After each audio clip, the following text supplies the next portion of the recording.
Welcome to All Things Work. I'm your host, Anne Sparaco. Today we're exploring how employers can provide not just effective feedback, but also feedback that is inclusive for all employees. And here to talk about this is that inclusion lady, the go-to for this.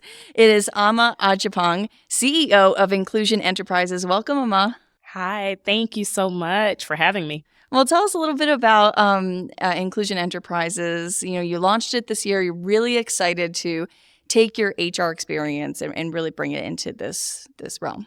Absolutely. So thank you for asking. Really excited about launching my own baby, right? This year. I have 15 years of HR experience.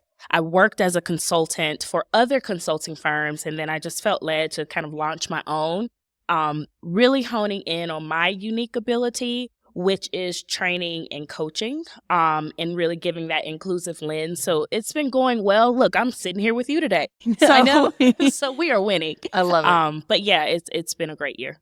And we talked about that branding, like that inclusion Yeah. lady. I really love that. So you. how did you kind of get into, like, what made you really decide that this is where you wanted to go? This is your brand. This is what you want to focus on. Yeah. So I have a lot of opinions. Yeah. Like most of them I feel are right?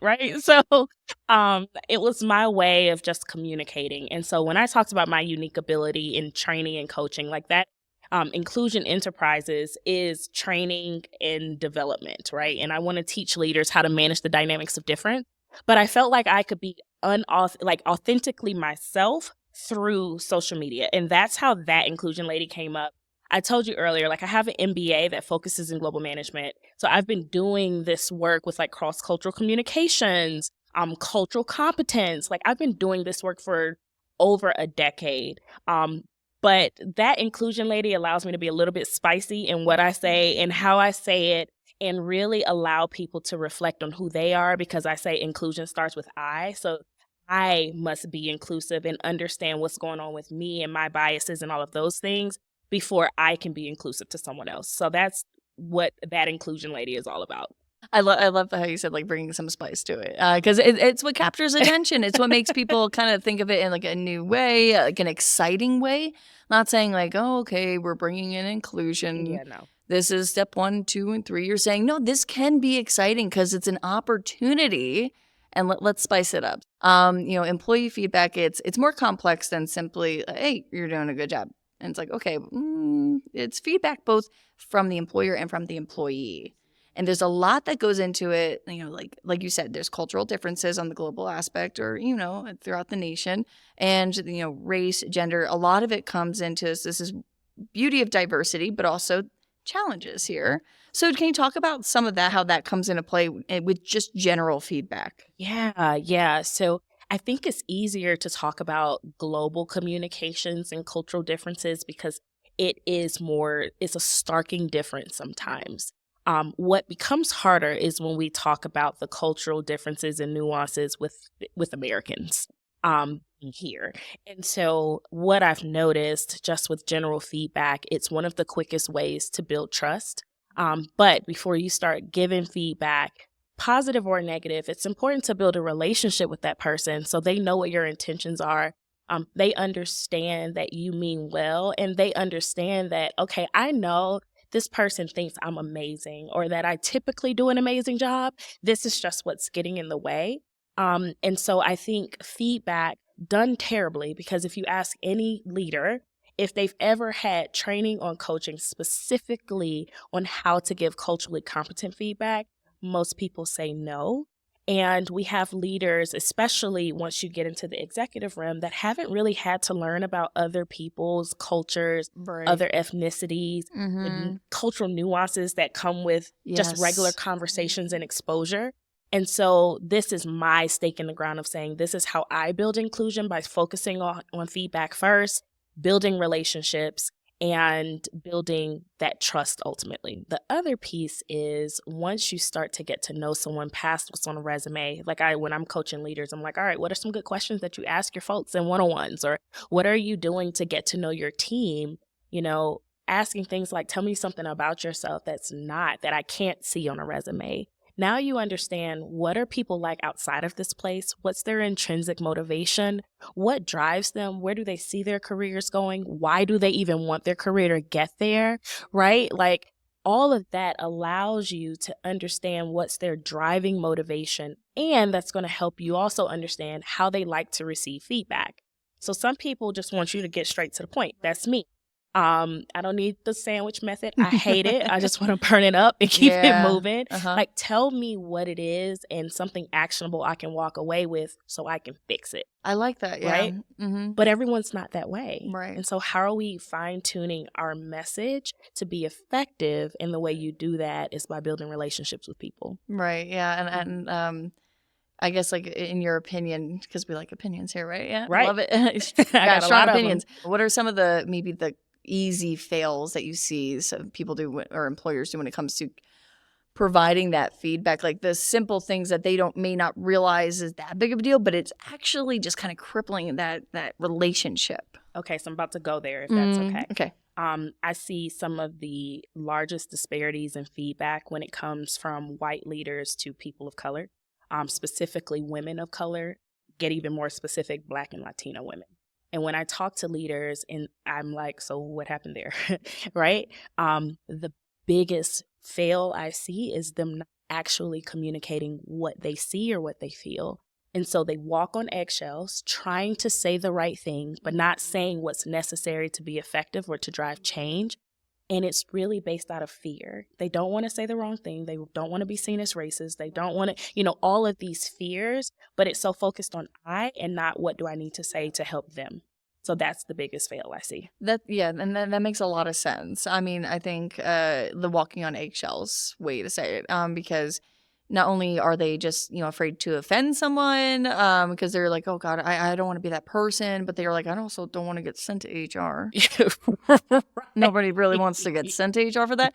So, but like you said, they're almost too wrapped up in that. And instead of saying, okay, I'm going to focus on the needs of my employee and just saying, hey, I'm not a person of color. I'm not a woman of color. Can you share some things with me that I might not be aware of just simply because, I am not in this realm?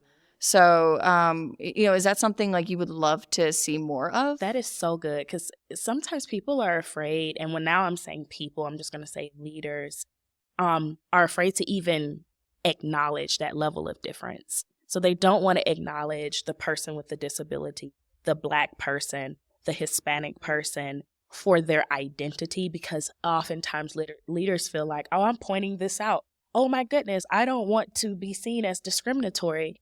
But the other side of that is saying, I know you have a different lived experience, and I want to see this through your lens. You're acknowledging it. So show me. And that's not just from a racial perspective.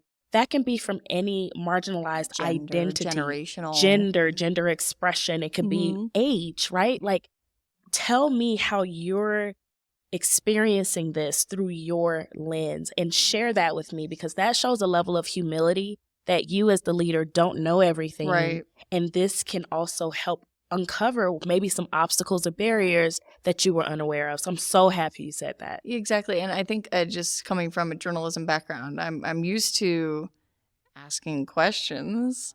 And I think that's what helped me in my life stray away from assumptions. So I found myself, because I was uncomfortable at the beginning of my career in journalism, just kind of asking people, okay, do you identify like that? And I was like, oh, I don't want to go there.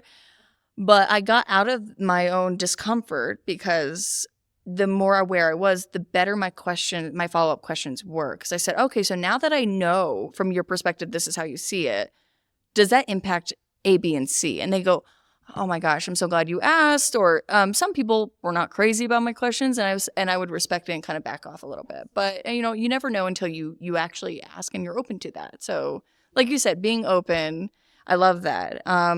And I could talk all day. No, it's so validating to hear you say that. And like you said, it's a natural curiosity. So it's not like, oh, I know the answer for you, because that's a level of paternalism like none of us need. But it's really like, I want all that, right? But it's really about that level of curiosity. I want to know how you walk through this world. And then bringing it back to feedback, how you walk through this world, how was that impacting the workplace, positive and negative? And how can we get that level of brilliance? Because difference isn't deficit, right? Like, it doesn't mean it's a deficit. How can we get that level of brilliance to either make you better, make the company better, make me better? So it's a win-win. And so, like you talked about, communication is key here. I mean, that's kind of the basis of this feedback. But there can be, like you talked about on the global level, particularly cultural misunderstandings. And unconscious biases towards different cultures. Do you have any kind of examples that maybe you've seen? You don't have to name names, obviously, but just some examples that you can provide where you've noticed that kind of cultural miscommunication. I can think of a few, but I can tell you one where I made the mistake. So when I was in corporate, I worked for a Fortune 50 retailer, and so I would go to different store locations and kind of clean up the culture because it was a hot mess, and it was impacting margins and business and sales. And so one of my stores, they used to call it like the Little United Nations, because we literally had people from all over the world. And because they were happy, they would just recruit their friends, their cousins, everybody worked for us. Okay. Right. But when I first started that journey, there was a guy who came in to interview. He was from, I think, Lebanon, and he was of Islamic faith. So when he walked to my office to interview, I went to shake his hand and he didn't shake my hand. And I was like, excuse me? Right? Yeah, like in my head, that happened to me once. I felt a bit disrespected. Even though, and here's a great part, it was cognitive dissonance, because I've done this work. I've done the research. I know different cultures. I've traveled. I study culture. So I know that I shouldn't get offended. Mm-hmm. But my unconscious bias took over immediately. Right? Mm-hmm. And so later on, talking to him and getting to know him, because I hired him, he was amazing. When I got to know him more, he looked at it as disrespectful to shake a woman's hand. So there was a cultural difference and a religious difference there. And had I only gone off of my first interaction with him, which was my unconscious bias, I wouldn't have hired him. And he was such a great attribute to the team, right? So I made that mistake, and it was a nonverbal communication, because, our words are only 7%. And so I really, really learned from that. We talked about the miscommunication, especially on the cultural side, but what are some of the biggest barriers that you think are preventing employers and employees from having that inclusive and diverse feedback?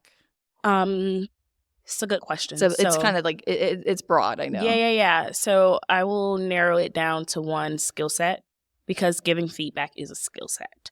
And so understanding how you introduce the feedback, understanding how you prep the person to receive the feedback, because there's literally brain science that supports it. Understanding how you tie the action into what the impact is to the business, and then open it up for natural dialogue. Like, that's a skill set. The second thing is historical distrust. I don't think it's acknowledged enough. And so in the workplace, you have different races and ethnicities there that have some history, right? And when we come into the workplace, we bring a lot of that with us subconsciously. And so not thinking you're entitled to someone's trust and knowing you have to earn it is definitely a huge barrier. And then the last thing I will say is we spend, and I said this earlier, but we don't spend enough time building relationships, because typically when you're in the workplace, regardless of what your workplace is, it's go, go, go, go, go. Right. It's assignment, KPIs, get the interview, get the sale, it's always that. And we think, a team building where we're all going out to eat or get drinks after work is us building a relationship. And it's not. And that's kind of exclusive too, if you really want to dig into it, because who's served by that, who's not, when do you do it, all of those things. Exactly. But really being intentional on the curiosity, the questions you ask, the time and space you use to ask for feedback, but also to just learn more about other people. So yeah, I would say skill set, thinking you're entitled to trust, completely ignoring historical distrust. And then the last thing I will say is not spending enough time building relationships. Yeah, trust is earned. I like that you said, it's like, very entitled. Regardless of your positioning. Like, I don't care if you're a VP, if you're CEO, you still got to earn trust of your folks.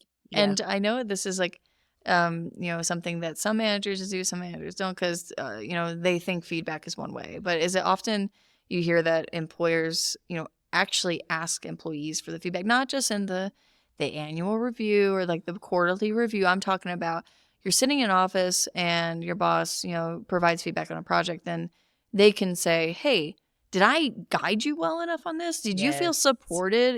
Do you see that often? Because Yeah, I don't think that happens enough. There's a level of humility that you need to do that. Gallup has done a lot of, and Gallup's an international consulting firm. They do a lot of benchmarking, and they've done a lot of work on how the role of leadership has changed. And so before, for one example, is you were the boss, and now you're looked at as a coach. And so with that, it means a level of humility and trust is showing you don't know the answer. That has changed in the last 25 years. Before, the leader had to know all the answers. Now you can say, I don't know, and you can find the answers, or you can say, if you were in my shoes, what would you do here? yeah, and that takes Right? guts to kind of It say that. does. You got to be a little vulnerable with yourself. It's a lot of It's hard. vulnerability required, but that's the key. I love that. Yeah, I definitely think it takes being vulnerable and being open.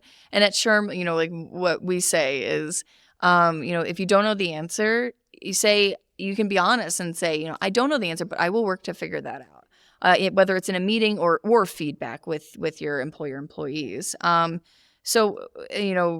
Feedback comes along well with like how your workplace culture is. So that's a big player, because you can't just say, here's our model, here's our workplace culture, and you don't actually walk the walk if you're talking the talk. So how can organizations actually walk the walk and encourage clear and actionable feedback? Oh, yeah. So there's a company that does this really well, and it's Netflix. I've Oh, really? studied their company culture a Ooh. lot.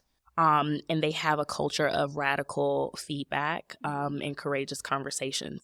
And so why am I even mentioning them? Because they do a few things. So they do 360s, but it's live 360s. So 360s is when you get feedback, for anyone listening, like when you get feedback from those who are higher up, those who are lateral to you, so your peers, and those who report to you.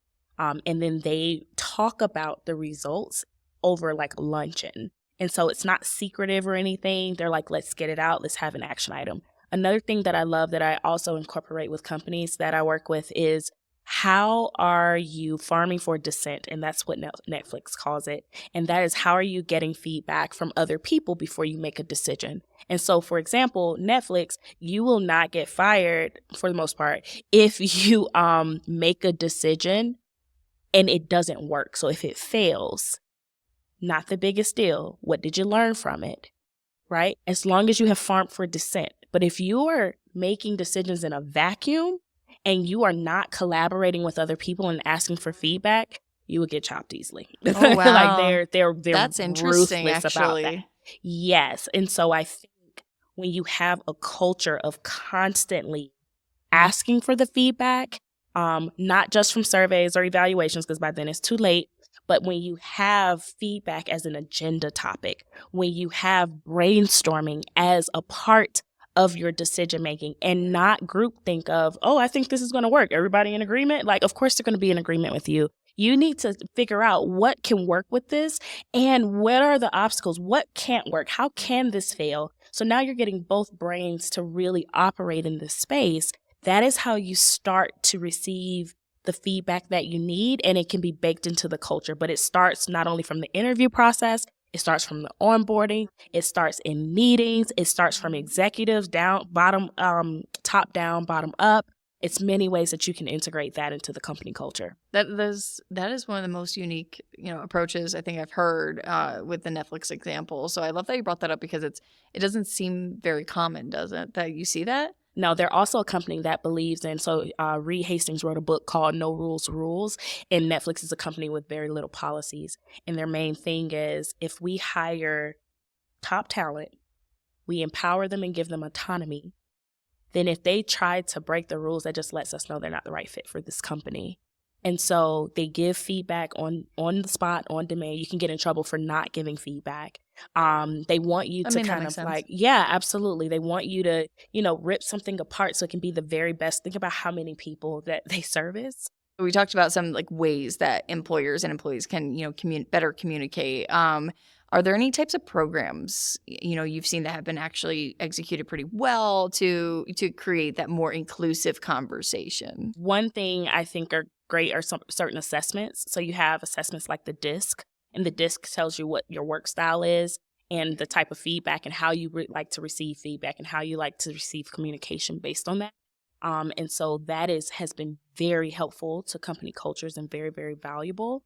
I have a program that's called the Art of Culturally Competent Conversations, and it is a 6-month program. Oh, wow. Starts from how do you even build relationships, all the way to, all right, now that we are in these one-on-ones and having these conversations, do we document it? How do we document it? How do you follow up on certain things? How do you give? But we also teach a class on how to receive feedback, because that's a skill too. But I will say really, really taking assessments to understand who you are, how you receive and give feedback, and then tailoring that has been really, really helpful. I kind of want to leave it with this because I could talk to you for days, Absolutely. but we only have so much time in our podcast recording. So This is fun. I loved this conversation. So if you could just leave one advice for our audience, maybe something that you thought was really pivotal in your career that's helped you kind of, like you said, maintain that focus on inclusion and understanding of different, people. I will say a pivotal part in my career was receiving really hard feedback. So when I first became a leader, I was terrible. Like, I was awful. And it was so bad once we got the company surveys, the numbers were really low. And so we had to have like a focus group about me in front of me. And they let me have it. And so I had a decision to make. What am I going to do with this information? It was hard. Like, I literally afterwards went in the car and cried, and I'm not a crier. I'm like chucking up. No, but we've all been there in our career where we went to the car yeah. and kind of just felt defeated. Right? Yeah. I felt so defeated. But then I had a decision to make. What am I going to do with this information? And so what I chose to do was dig deeper into it, lean into the discomfort, and I went around and it wasn't an apology campaign. It was, tell me how you experienced me in this moment, and then tell me how you would have liked me to handle it better, right? I'm letting them guide the interaction. And that was huge for me because of everything that I learned. And so I don't like these theoretical, philosophical responses of just be human or show humility and vulnerability. But what I will say is, when I stopped focusing on myself so much and started focusing on what's better for the team, I was able to receive the feedback better. And that will be my advice to people.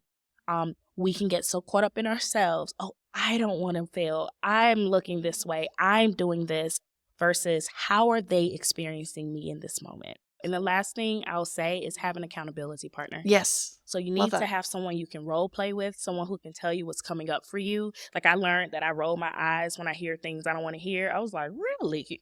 Right? And that came off as dismissive. I wouldn't have known that if I didn't have someone to call it out. So definitely have that accountability partner. Yeah, that's my mom. She's not afraid to tell me, and I love it. It makes me better. Hey, Mom. Good job. Thank you, Ama, so much for joining absolutely. us. I truly, I loved this conversation. I thought it was eye-opening, and I really hope our audience, takes this and looks inward and also thinks and prioritizes the overall goals. So thank you so much. Thank you for having me. I'm honored. Thank you We so loved much. it. All right. That'll be it for this week's episode of All Things Work. We have a newsletter that comes out each week with our podcast and updated research on all these big discussions we are having. So just go to shrm.org/allthingswork to learn more and follow us on social media. Leave a comment, review. We want to hear from you. We want you to be part of the conversation. That's it for this week. We'll see you next time.